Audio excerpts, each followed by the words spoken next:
الحمدللہ وکفا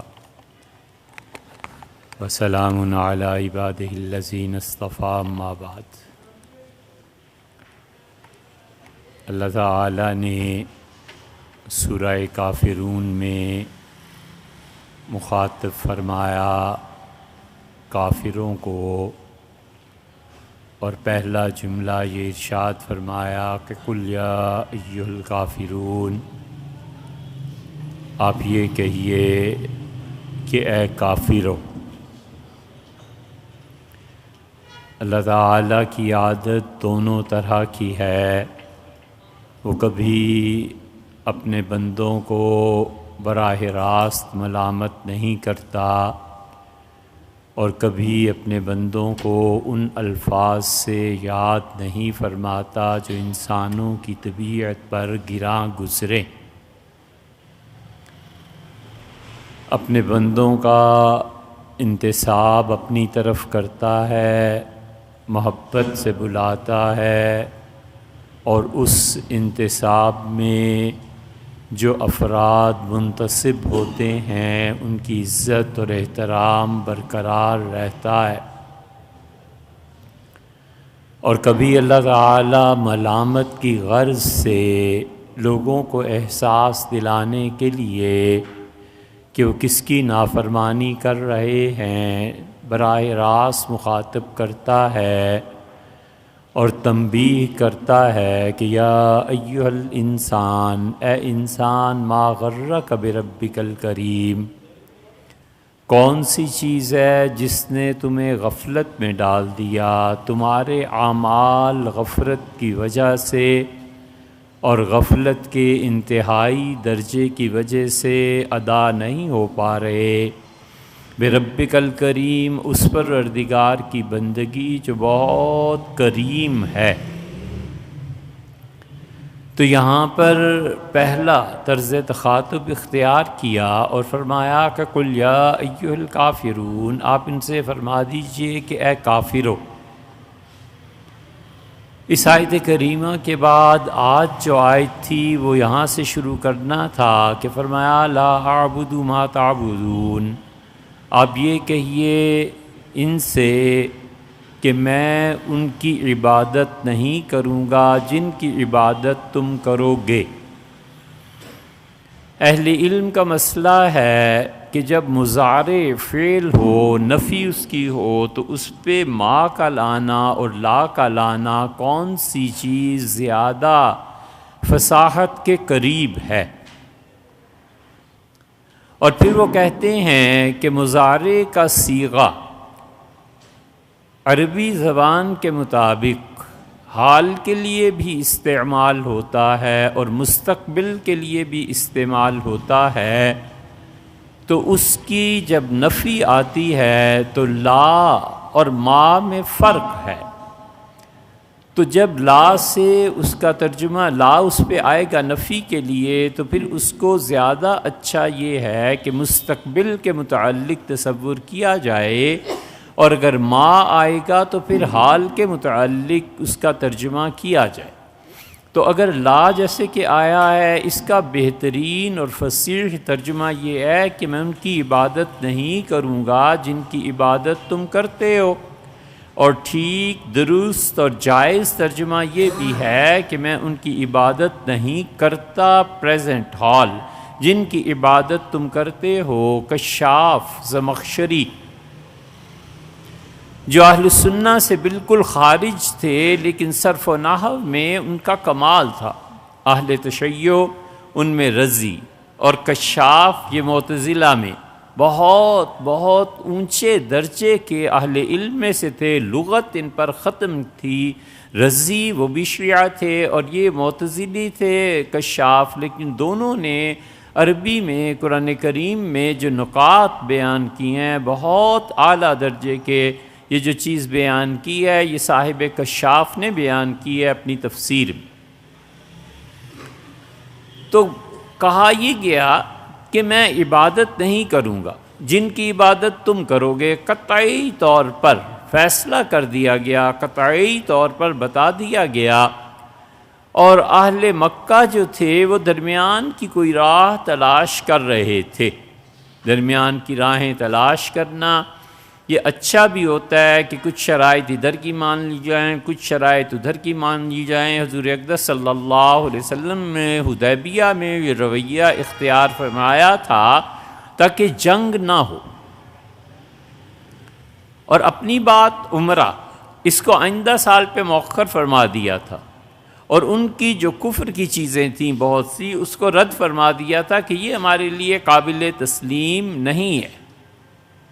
تو یہی ہوتا ہے دنیا میں عام طور پہ شرفاء کے معاہدات میں بھی، لیکن وہ جو چیزیں قطعی ہوتی ہیں ان میں کوئی درمیان کا راستہ نہیں نکلتا۔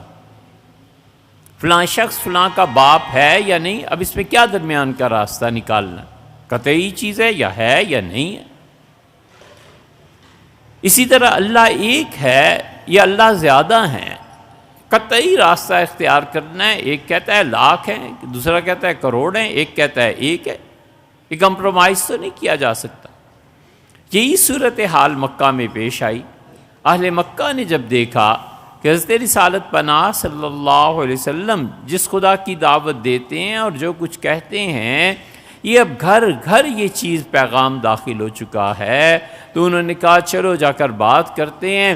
بھائی مسلمان ہے تو بہن کافر ہے، بہن مسلمان ہے تو بھائی کافر ہے، ماں باپ مسلمان ہے تو اولاد کافر ہے، اور اولاد مسلمان ہے تو ماں باپ کافر ہیں۔ گھر گھر یہ پیغام اسلام کا پہنچ چکا اور فساد مچ رہا ہے۔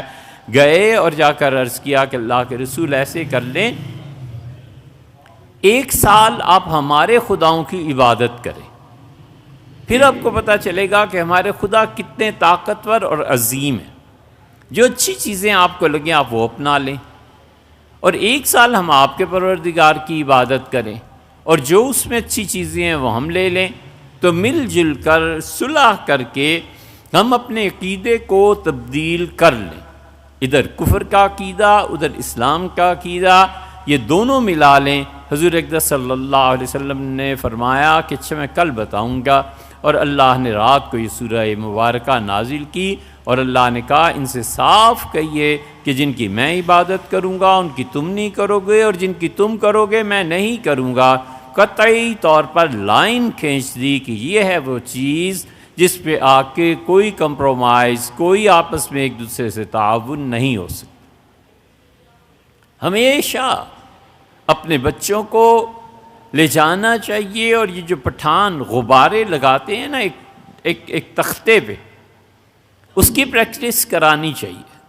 جو بچے نشانہ اچھا لگا لیتے، اسی طرح کئی ایک کلبس ہیں، اسلام آباد میں 2-3 ہیں جہاں شوٹنگ کرائی جاتی ہے، بچے کو ٹرین کرایا جاتا ہے۔ یہ کرانا چاہیے، یہ دین کا ایک حصہ ہے۔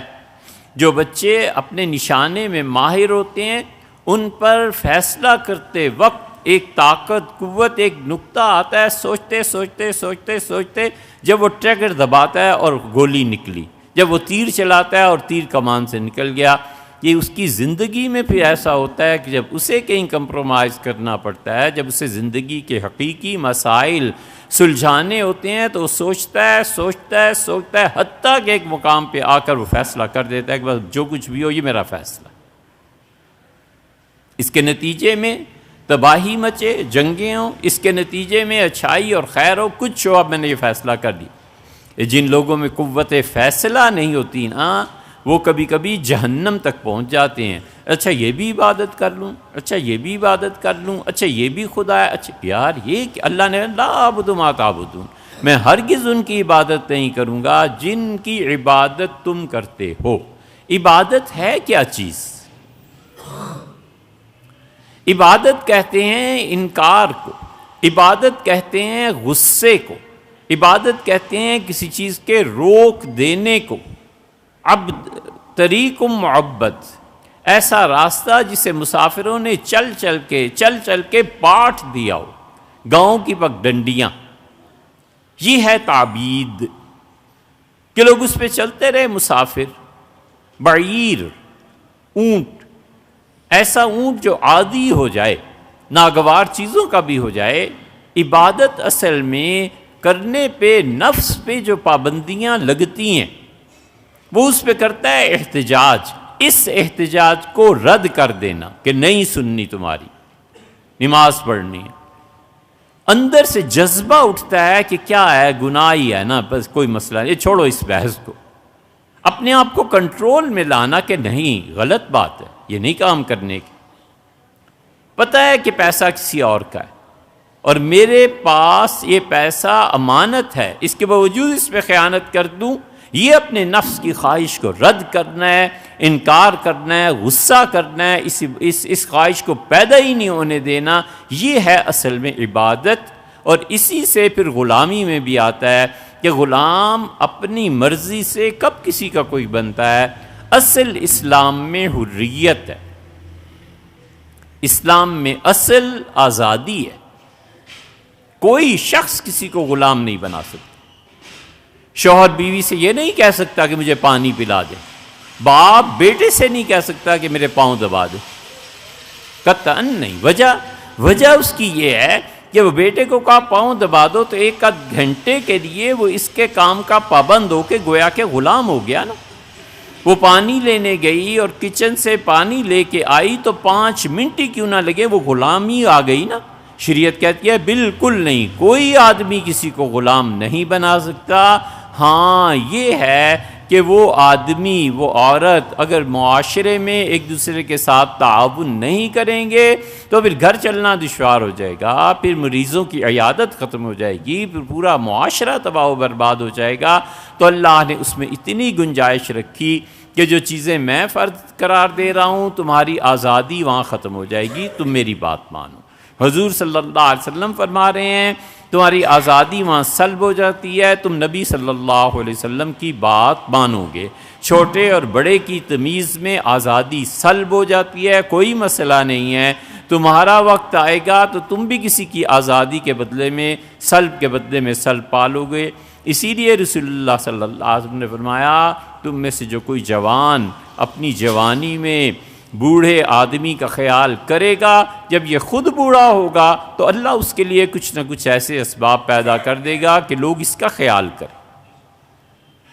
یہ وہ چیز کہ بس میں گئے، بوڑھے آدمی کے لیے جگہ دے دی، کہیں دیکھا کوئی آدمی بیمار، لاغر، کمزور، روڈ نہیں پار ہو سکتا، گاڑی روکی، اس کو روڈ پار کرا دیا.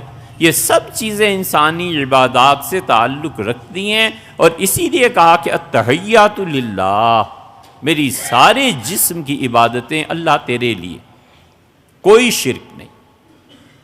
التحیات للہ اصل تلفظ یہ ہے. یہ اتا جو پڑھتے ہیں نا، التحیات للہ، یہ اتا ہے کیا یار؟ کوئی چیز نہیں. تحیات وہ چیزیں جن میں زندگی کھپتی ہے، کام آتی ہے. حیات آپ نے سنا ہی ہوگا. التحیات ہے کہ میری ساری کی ساری جسمانی عبادت، والطیبات، اور میرا پاک رہنا، والصلوات، اور جتنا بھی میری عبادت میں نماز، روزہ، یہ وہ چیزیں ہیں جو خالص اللہ کی غلامی سے تعلق رکھتی ہیں اور نفس پہ گراں گزرتی ہیں، اس کو کہتے ہیں عبادت. کہ نفس رکاوٹ بنے، حتیٰ کہ بندہ اپنے نفس کو کچلتا ہے، اور نفس کو کچلتا ہے، اتنا کچلتا ہے کہ بالآخر وہ نفس امارہ، نفس مطمئنہ میں تبدیل ہو جاتا ہے. عبادت اللہ کی کبھی اس کے جبر سے ہوتی ہے، اسے کہتے ہیں عبادت تسخیری ہے، مسخر ہے. عبادت جبر کر کے کرائی جا رہی ہے. مثلا دل کو اللہ نے لگا دیا ہے کہ دھڑکتے رہو. اب کافر ہے تو دل دھڑک رہا ہے، مومن ہے تو دل دھڑک رہا ہے. اس کے گردوں کا فنکشن لگا دیا ہے کہ یہ کرتے رہو، گردے وہی کام کرتے ہیں. جگر کا بتایا خون ہی بناتا ہے. یہ سب عبادت جبرن ہے جو اللہ کی طرف سے ہوتی ہے. جبر کی 2 قسمیں ہوتی ہیں. ایک جبر اللہ کی طرف سے ہوتا ہے، کچھ نہیں کر سکتا. اس جبر کے سامنے انسانوں کی طرف سے ہمیشہ صبر آنا چاہیے. جبر ہے خدا کا، آسمانی بجلی کون دی، جبر ہے خدا کا، پہاڑ چل پڑا، جبر ہے خدا کا، سیلاب آ گیا، جو مرضی کر لو، خدا کے جبر کے مقابلے میں تم کچھ نہیں کر سکتے۔ اور ایک ہوتا ہے جبر انسانوں کا، اسی لیے رسول اللہ صلی اللہ علیہ وسلم نے فرمایا 7 آدمی ایسے ہیں جن پہ اللہ نے لعنت کی، اور میں اللہ کا رسول ان 7 آدمیوں پہ خود بھی لعنت بھیجتا ہوں۔ اور آپ نے فرمایا ان 7 کو گنتے ہوئے فرمایا والمتسلط بالجبروت، جو حکومت وقت کو ہٹا کے جبرن اس پہ قبضہ کرتے ہیں، خدا کی لعنت ہو۔ ایک حکومت چل رہی ہے، ٹھیک چل رہی ہے، کوئی شرعی جواز نہیں ہے ان کو ہٹانے کا، شریعت اجازت نہیں دیتی، اور خام خواہ محض اپنے نفس اور محض اپنی شخصیت اور محض اپنے ادارے کو اونچا دکھانے کے لیے کہ ہم ہیں، حضور اقدس صلی اللہ علیہ وسلم نے فرمایا والمتسلط بالجبروت، جبر کے ذریعے حکومتوں پر قابو پانا، اللہ کی لعنت ہو اور میری لعنت ہو ایسے لوگ۔ مشکات میں دیکھ لینا یہ روایت۔ تو ایک جبر اللہ کی طرف سے، ایک جبر انسانوں کی طرف۔ انسانوں کا جبر کیوں مانے؟ اللہ تعالیٰ کا جو جبر ہے یہ کفر اسلام کا مسئلہ نہیں۔ آپ کبھی سوچیں انسان نے اس کو ہر جگہ نہیں مانا۔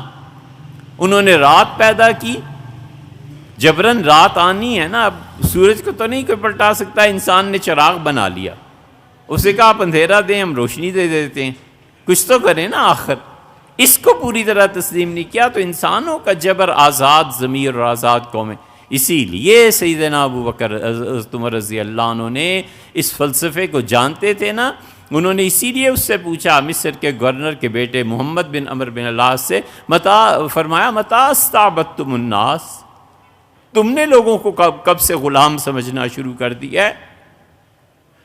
گورنر کے بیٹے تم نے کب سے غریبوں پر جبر کرنا شروع کر دیا ہے؟ وقد ولدتہم امہاتہم احرارا، ان کی ماؤں نے تو انہیں آزاد فضا میں جنم دیا۔ اسی لیے حضرت عمر رضی اللہ عنہ کہتے تھے کہ جس کو زمانہ کفر میں عربوں میں سے، کیونکہ ایک سوسائٹی تھی پوری، جس کو بھی غلام بنا لیا گیا، اسلام قبول کرتے ہی وہ آزاد ہو جائے گا، اب وہ آزادی کی اپنی قیمت خود لگا کر اپنے مالک کو اتنے پیسے دے دے، یا پھر کوئی اور غلام دے دے کہ میں نہیں، لیکن مارکیٹ میں جو بھی غلام بکنے آئے ہوئے ہیں آپ لے لیں، ان کا بھی نقصان نہ ہو، اس کا بھی نقصان نہ ہو، ان کا عرب غلام جو بھی ہے جب آئیں گے تو وہ اسلام قبول کر لیں گے، آزاد ہو جائے۔ یہ آزادی ہے، آزادی سب سے بڑی نعمت۔ اس لیے ایک تسخیر ہے خدا کی عبادت میں، اس تسخیری عبادت میں جبری کچھ نہیں ہو سکتا۔ ایک عبادت ہوتی ہے جو تسخیر جبر نہیں ہے، وہ عبادت اپنے اختیار سے ہوتی ہے، آدمی اپنے اختیار سے عبادت کرتا بھی ہے، چھوڑ بھی دیتا ہے، وہ عبادت اصل ہے۔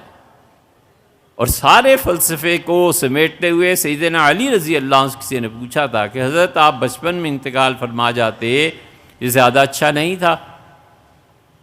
پھر آپ بڑے ہوئے، بالغ ہوئے، ایمان اور کفر اور یہ اور وہ اور جنگیں اور سب مشکلات، انہوں نے کہا میں بالکل پسند نہیں کرتا کہ میں بچپن کی حالت پہ انتقال کر جاتا، اللہ کا شکر ہے میں جوان ہوا ہوں، میں نے کفر اور اسلام دونوں کو دیکھا ہے، اور پھر میں نے اپنے اختیار اور اپنے ارادے سے اسلام کو چنا ہے، اللہ مجھے اس پہ اجر دے گا، اللہ اس پہ میری مدد فرمائے گا، مجھے کیا ضرورت ہے کہ میں تمنا کروں بچپن میں مر جاؤں۔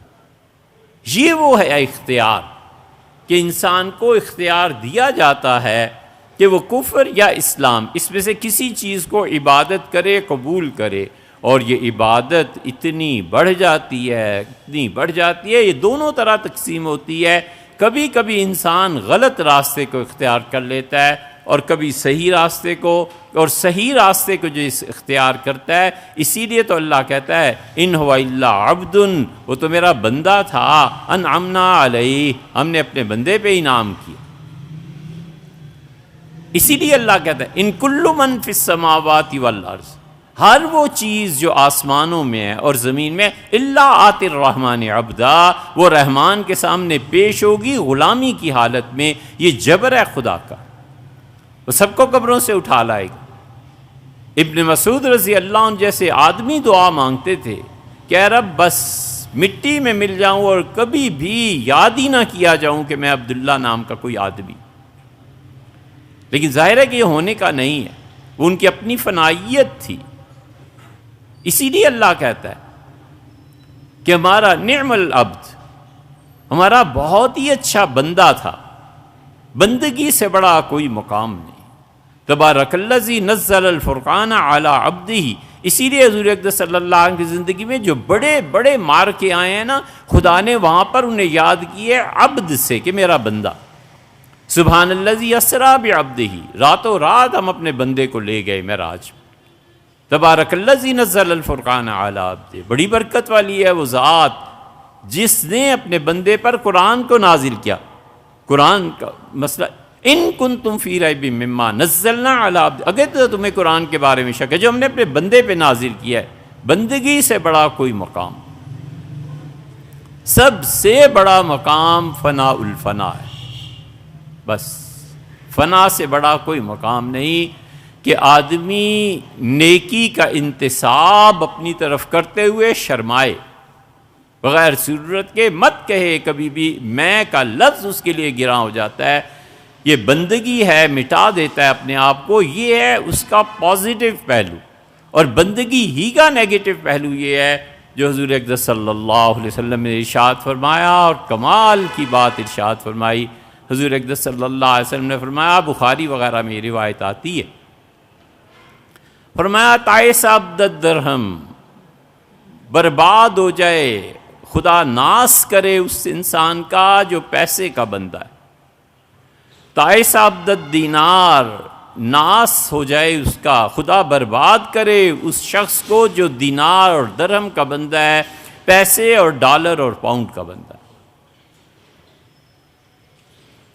تعس عبد الدرہم تعس عبد الدینار ان اعطیہ رضیہ، جب تک تم دیتے رہو وہ تمہارا دوست ہے اور خوش ہے. وَإِن لَّمْ تُعْطِ، اور اگر تم نہ دو، کسی بھی مجبوری سے یا اپنے اختیار سے راستہ بند ہو جائے عطا کا، دینا بند کر دو، سخت ناراض ہو جاتا ہے. آپ نے فرمایا تعس عبد الدرہم تعس عبد الدینار، اللہ کرے برباد ہو جائے وہ شخص جو صرف محض پیسے کا بیٹا ہے. تعس عبد الحلہ، خدا کرے برباد ہو جائے وہ جو جا کر لباس پر بک جاتا ہے. بادشاہ اچھا لباس دیتا ہے، اچھے لباس پہ بک جاتا ہے، مہر لگی ہوئی ہوتی ہے کہ یہ وہ حلے یا جبے ہیں جو بادشاہ سلامت کی طرف سے ادا کیے گئے ہیں، دیے گئے ہیں. تعس عبد الخمیسہ، 5 چیزوں کے نام لیے، فرمایا تعس عبد الدرہم تعس عبد الدینار تعس عبد الحلہ، خدا برباد کرے ناس ہو جو کپڑوں پہ بک جاتا ہے. تعس عبد الخمیسہ، اور برباد ہو جائے وہ آدمی جو نقشے والی چادریں سردی میں اوڑھتا ہے، بادشاہوں کی چادریں. تعس عبد الخمیلہ، 5واں فرمایا برباد ہو وہ شخص جو رنگین کپڑے، نقش و نگار والے ریشمی کپڑے، اس کی قیمت لگ جاتی ہے. قیمت لگ گئی نا. 5 کے متعلق فرمایا کہ درہم، دینار، نقشدار چادریں، اور وہ پھول گھڑے ہوئے جن چادروں پہ وہ، اور جو لباس میں بکتا ہے. 5 کے متعلق فرمایا کہ خدا برباد کرے انہیں، جب تک تم دیتے رہو گے یہ خوش رہیں گے. جس دن تم نے دینا چھوڑ دیا تو رشتہ داری کیسی اور دوستی کیسی، تم کون اور میں کون. یہ حدیث کہیں لکھ لینی چاہیے اور اس پہ غور کرنا چاہیے کہ میں ایسا تو نہیں ہو گیا. حضور اقدس صلی اللہ علیہ وسلم نے فرمایا یہ سب حرکتیں جن میں خدا کرے برباد ہو جائیں. پھر آگے ابھی جی نہیں بھرا، فرمایا تعس وانتقص، اللہ کرے وہ برباد ہو جائے اور اللہ کرے پوری زندگی اس کی تباہ ہو جائے. پھر دوہرایا ہے، فرمایا پوری زندگی ایسے خود غرض شخص کی تباہ ہو جائے کہ جب تک پیسہ دیتے رہے ماں باپ، جب پیسہ نہیں ملا تو اولاد کیا اور ماں باپ کیا، خالہ کیا اور بھانجا کیا، چچا کیا اور بھتیجا کیا. اور پھر رسول اللہ صلی اللہ علیہ وسلم نے اس سے بھی سخت بد دعا دی. فرمایا وَإِذَا شِيكَ فَلَن تَقَشْ، اللہ کرے اس کے پاؤں میں زندگی میں کانٹا چپ جائے تو کانٹا نکالنے والا اسے کوئی نہ ملے. یہ خود غرضی ہے۔ حضور صلی اللہ علیہ وسلم کی بد دعا کسی کے حق میں بھی قبول نہیں ہوگی۔ اذا تعس وانتکس واذا شیک فلانتکش،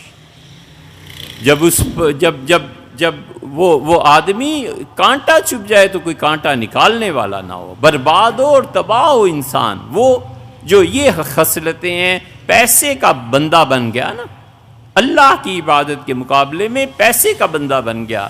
فرمایا ویزا شی کا فلن، اس کا کانٹا چبھے، کوئی پاؤں سے نکالنے والا نہ ملے۔ اور آپ نے فرمایا میں تمہیں اس کے مقابلے میں، یعنی مراد یہ ہے وہاں پہ ایک اور آدمی بتاؤں، آپ نے فرمایا وہ آدمی جو اللہ کی عبادت کرتا ہے، اپنے گھوڑے کی لگام تھامتا ہے، اپنے تیروں کو تلواروں کو درست رکھتا ہے اور اللہ کی راہ میں نکل پڑتا ہے جہاد کے لیے۔ اگر تم کہو کہ وہ ان کان فی الساق کا کان فی الساق، بڑی محرومی رہی یار، ہم اللہ کی راہ میں جہاد نہیں کر سکتے۔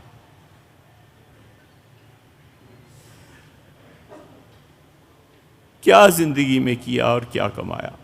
فرمایا اللہ خوش رکھے اس بندے کو جو اللہ کی راہ میں جہاد کرے، ان کان فی الساق کا کان فی الساق۔ اگر پہلی صف میں لڑنے کے لیے کمانڈر کہے پہلی صف میں کھڑا ہو، اتنا بہادر، اور اگر وہ کہے پیچھے چلے جاؤ تو پیچھے چلا جائے، اس کے لیے کوئی پرواہ نہیں۔ اللہ کے لیے لڑنا ہے نا، پیچھے کیا اور آگے کیا، پہلے کیا اور آخر پہ کیا۔ اور رسول اللہ صلی اللہ علیہ وسلم نے فرمایا کہ وہ اتنا عظیم انسان ہے کہ وہ کوئی فرق نہیں محسوس کرتا دونوں جگہوں پر لڑنے سے، کیونکہ نفس نہیں رہا نا باقی، اللہ کے لیے لڑنا ہے نا۔ اور فرمایا کہ دیکھو اس شخص کو کوئی نہیں پوچھتا، فَإِذَا اسْتَأْذَنَ، اور اگر وہ کبھی خواہش ظاہر کرے کہ کمانڈر سے ملوں، کسی بڑے افسر سے ملوں، فَلَا أَذِنَ لَهُ، کوئی اسے پوچھتا ہی نہیں ہے، کوئی اسے شمار میں ہی نہیں لاتا، کوئی اس سے ملتا ہی نہیں ہے۔ دوسری حدیث میں اسی آدمی کے متعلق آتا ہے، حضور صلی اللہ علیہ وسلم نے فرمایا محلہ چھوڑ کے چلا جائے تو کوئی نہیں پوچھتا کہ یہاں ایک آدمی رہتا تھا، کوئی لوگ تھے، کہاں چلے گئے۔ اور آپ نے فرمایا محلے میں جب رہنا شروع کرتے ہیں دوسری جگہ تو کوئی دعوت پہ نہیں بلاتا، کوئی نہیں پوچھتا۔ ایسا گمنام حظم من الصلاۃ، اللہ نے اس کو نماز میں بڑا حصہ دیا ہوتا، یہ نماز کا اللہ کے ساتھ ایسا تعلق ہے۔ اور پھر بخاری وغیرہ کی روایت میں آتا ہے حضور اکرم صلی اللہ علیہ وسلم وہ کسی کی سفارش کرے، لوگ سفارش نہیں قبول کرتے اس کی، کوئی نہیں ہے جو اسے رشتہ دینے پہ تیار ہو، کوئی نہیں ہے جو اسے پوچھے۔ اور اسی قسم کی روایت میں دوسری جگہ فرمایا کہ اللہ نے مجھ سے کہا کہ اغبط اولیاء عندی، آپ کو میں بتاؤں مجھے سب سے زیادہ میرے اچھے دوست، پیارے دوست کون لگتے ہیں؟ یہ ہیں جو لگتے ہیں جنہیں کوئی رشتہ دینے کو تیار نہیں ہوتا، جو آگے کھڑے ہوں یا پیچھے ہوں کوئی پوچھتا نہیں ہے، بادشاہ سے ملنے چاہیں تو اجازت نہیں ملتی، اور کسی کی سفارش کر دیں تو سفارش اس کی سنی ہی نہیں جاتی۔ اغبط اولیاء عندی، میرے سب سے پیارے دوست یہ لوگ ہوتے۔ یہ ہے کہ اپنے آپ کو دنیا کی عبادت سے نکالے، دنیا کی پرستش سے نکالے۔ پیسہ کس کی ضرورت نہیں ہوتا، ہر ایک کی ہوتا ہے، لیکن ضرورت اور محبت میں فرق۔ اسی لیے پوچھا گیا کہ یسألونک ماذا ینفقون، آپ سے پوچھتے ہیں کہ کیا چیز اللہ کی راہ میں خرچ کریں، قل العفو، کہ یہ جو تمہاری ضروریات زندگی کے علاوہ ہے نا اسے خرچ کرو، اسے دے دو۔ 50 جوڑے لٹکے ہوئے ہیں اور پوری سردیوں میں صرف 4-5 پہننے ہیں، یہ باقی 45 کس کے لیے ہیں؟ یہ ان غریبوں کا حق ہے جن کے پاس آج اوڑھنے کو کچھ نہیں۔ 10 بستر رکھے ہوئے ہیں اور مہمان 4 یا 5، 50 بستر رکھے ہوئے ہیں، مہمان 20 یا 30، باقی کیا ہے؟ باقی لوگوں کا مال ہے۔ عبداللہ ابن عمر رضی اللہ عنہ نے کیسی زبردست بات کہی کتنی اچھی بات کہی. انہوں نے کہا حضور صلی اللہ، کسی نے پوچھا ان سے کہ تم لوگ خرچ کیا کرتے تھے حضور صلی اللہ علیہ وسلم کے زمانے میں؟ انہوں نے فرمایا کہ رسول اللہ صلی اللہ علیہ وسلم کے زمانے میں جو چیز ہماری ضروریات زندگی سے بڑھ کے ہوتی تھی نا، ہم اسے لوگوں کا مال سمجھتے تھے، اپنا نہیں سمجھتے تھے. یہ وہ معیار ہے. اب بیان کریں تو کمیونسٹ بنے، اب بیان کریں تو ایکسٹریمسٹ بنے. یہ سب کو سوچنا چاہیے کہ جو ضروریات زندگی سے زائد ایک چیز، برتن پیالہ بھی گھر میں ہے نا، یہ دوسروں کا مال ہے، میرا نہیں، یہ اوروں کا ہے، میرا نہیں. اسی لیے اللہ قرآن میں فرماتے ہیں، اللہ کہتا ہے مومن بندے والمنفقین، اور اللہ کی راہ میں خرچ کرنے والے فی السراء والضراء، اس وقت بھی خرچ کرتے ہیں میرے بندے جب وہ خوش ہوتے ہیں، جب مال ان کے پاس آتا ہے، اور اس وقت بھی خرچ کرتے ہیں. تفسیر یہ ہے اس کی کہ جب انہیں ڈر ہوتا ہے کہ اگر یہ خرچ کر دیا تو میرے لیے کیا رہ جائے گا. ہم میں سے کتنے ہیں جی جو حوصلہ رکھتے ہیں کہ یار اللہ دے دے گا کچھ نہ کچھ، اس کی ضرورت مجھ سے زیادہ ہے. یہی وہ جذبہ تھا جس کے تحت حضور صلی اللہ علیہ وسلم نے عصر کی نماز جلدی جلدی پڑھائی. اور گھر صحابہ رضی اللہ عنہ کہتے ہیں ہم حیران کہ اتنی چھوٹی عصر کی نماز اتنی جلدی اور واپس تشریف لائے. تو ہم نے کہا اللہ کے رسول کوئی خاص بات؟ آپ نے فرمایا تم جانتے نہیں ہو، نماز سے پہلے چاندی آئی تھی میرے پاس، اور چاندی کے پترے میں عائشہ رضی اللہ عنہ کے حجرے میں چھوڑایا تھا. پھر میں نے نماز شروع کی تو میں نے سوچا کہ محمد صلی اللہ علیہ وسلم اگر انتقال ہو جائے تو اللہ کو کیا جواب دو گے جبکہ تمہارے گھر میں چاندی کے پترے پڑے ہوئے ہیں. میں نے جلدی سے نماز پوری کی تاکہ چاندی غریبوں تک پہنچے. یہ اسلام کیوں نہیں اچھا لگتا؟ اسلام یہی اچھا لگتا ہے کہ نماز پڑھ لو، روزہ رکھ لو. اسلام یہ اچھا لگتا ہے کہ حج کرے آؤ اور عمرے. اس اسلام میں مال پہ زد پڑتی ہے، اپنی خواہشات پہ. اسی لیے قرآن کہتا ہے خذ من اموالہم صدقۃ.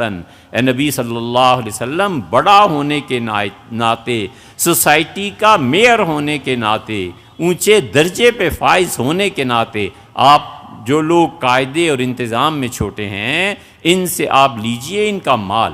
خذ من اموالہم صدقۃ، صدقہ زکوٰۃ وغیرہ آپ لے لیجئے. تو طاہرہم، آپ ان کا مال لے کے انہیں پاک کرتے ہیں. وتزکیہم بہا، اور اس مال کے خرچ سے جو آپ وصول کرتے ہیں ہم اتنی مہربانی کریں گے کہ ان کے نفس کو بالکل تزکیہ نفس ہو جائے گا، ان کا نفس پاک ہو جائے گا. اور جب لوگ ایسے کریں تو آپ کی ڈیوٹی کیا ہے؟ صلی علیہم، ہم سے مانگا کیجئے ان کے ذریعے. اب تو پیر بھی صرف لینے کو رہ گئے ہیں، دعاؤں میں کوئی نہیں یاد آتا.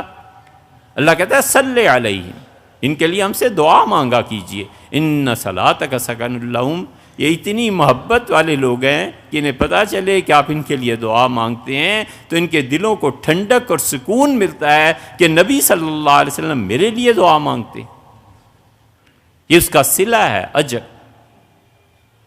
تو اس لیے عبادت تسخیر، عبادت پھر دو حصوں میں تقسیم ہو جاتی ہے، خیر کے لیے بھی شر کے لیے. خیر کے لیے اللہ خوش ہوتا ہے، تزکیہ ہے.